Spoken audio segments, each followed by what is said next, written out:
But first, let's talk about, again, what's happening in Canberra right now. Now, still waiting for a final vote on the censoring of the internet. This is about the government shutting down your capacity to post what you want to on your social media feeds. Oh, they say it's all about mis and disinformation, but you know the reality of what they're trying to shut off here.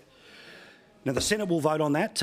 No plan today. They come back next week. Presumably this thing will get killed off next week. Or if they're stupid enough, they will keep the door open, and an active part of the campaign leading into the next federal election will be that the Labor Party and the Greens want to censor the internet and everyone else doesn't. That'll be a major issue. It's up to Labor whether they kill it off or whether they bring it to the heart of our election, which will be a very bad news story for them.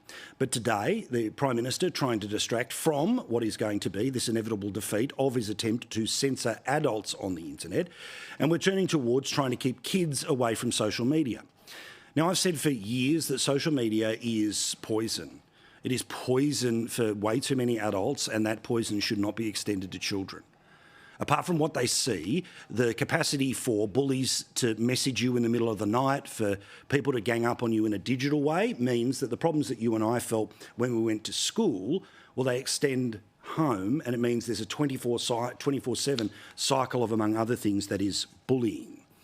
Now, today, the federal government introduced its laws to ban people under the age of 16 being able to have accounts on all of the obvious social media sites. Here's the Prime Minister saying why it's good. As a government, we have a responsibility to keep our young Australians safe. We know that social media is causing social harm. There was also some confusion about whether people under the age of 16 will be able to access YouTube. They will, because YouTube is not going to be included in this. Now, it wasn't just about access to YouTube. It was about whether your kid can have a YouTube account. To be honest, I have no idea why anyone under the age of 16, their parent would allow them to have it, but that is not going to be affected by the ban. Elon Musk taking time out from slashing things in the American budget, launching rockets, creating electric cars that lefties are now oh so happy that they drive around the cities. He responded to the Prime Minister today that it seems like a backdoor way to control access to the internet by all Australians. So obviously he doesn't want this thing to take place. Now, regardless of whether you think this is a great idea, a maybe idea or a bad idea, process matters.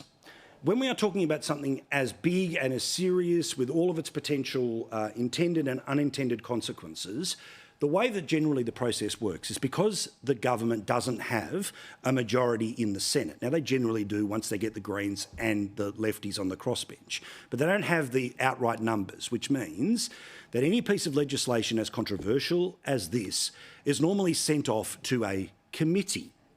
Now, I want you to have a listen to Channel 9 and how they're going to explain how the next part of this process works. Put simply, the government would like sooner rather than later to pass this legislation before Parliament ends next week, because there's every chance Parliament won't come back at all.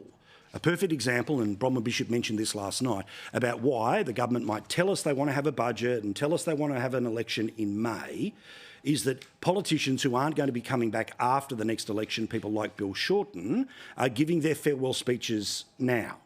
Now, he's supposed to be doing that in February. Parliament could be back in February, unless, of course, there's a plan for no Parliament to come back in February, which is why he gave his farewell address today, even though next week Parliament still continues.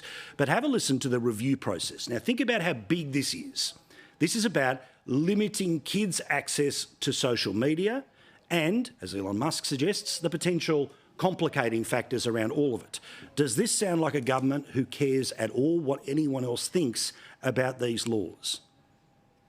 In an attempt to pass the laws before the end of next week, the bill has been referred to a quick 5-day committee for scrutiny. With only 24 hours given for submissions, tech companies are concerned the laws are being rushed without proper consultation. This is pretty wild, right? So what you're seeing there is that tomorrow is the 24-hour period that if anyone wants to respond, from Elon Musk to you or me, to have our say on this piece of legislation, you've got to do it by tomorrow. Now, anyone who knows how to interact with government or put a submission forward for government, it's not just like banging out an email, it's slightly more complicated. The idea that they've issued a very narrow window and then just 5 days to have a look at the legislation, again, big tell that the government wants this done by the end of next week because, most likely, you can start to bet big that Parliament is not coming back. No budget, which means we may well be looking at a Prime Minister, and obviously I could well be proven wrong, but he could come as early as Australia Day and fire a starter's gun on an election into February or maybe into March. Any later than that, then obviously Parliament would have to come back. But all the little signs are showing us that it's an election sooner rather than later. But there's one thing I wanted to say about kids and their access to the internet. Now, I've shown you before that there are great documentaries that you should be watching with your tween and teen kids about the reality of social media, about how all of these companies actually work, about how it's a sort of digital version of a casino with artificial light, lots of stimulus, and the search for the stimulus is what makes you keep coming back, right? But as parents and grandparents, we play a role here. There is no 12-year-old in Australia who can buy a phone because they don't have any money. They don't have a job, which means they can't have the money to sign up and get a mobile phone. It is us, the parents, the family members or the grandparents, who are in charge of when they get access to their devices. Now, I am not going to pretend that I'm a person who has only had my kids play with wooden toys and, read intellectually approved books. My kids love mucking around on YouTube, and they will often sit with me and will giggle at some of the other stuff that's on the internet, but they do not have access to these devices without our knowledge.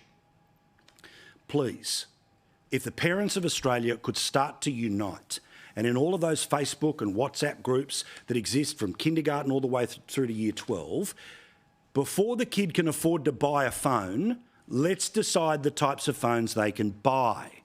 Now, obviously, smartphones are things like your Samsung Galaxies or your iPhone 2018 or whatever it is right now.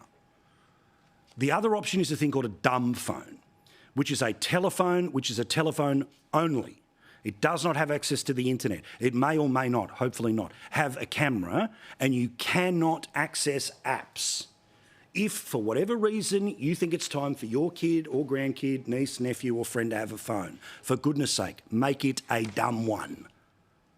Because ultimately, they can text you, you can text them, they can text their friends, but in the middle of the night, the apps are not going ding, ding, ding and monitoring them and trapping them into a world that in part is creating a scenario that, as I told you last night, kids as young as 8 now are showing serious signs of mental illness. That in part is being fueled by the garbage that they are being fed on the internet, and part of how they're being fed on it is by what their parents are letting them do.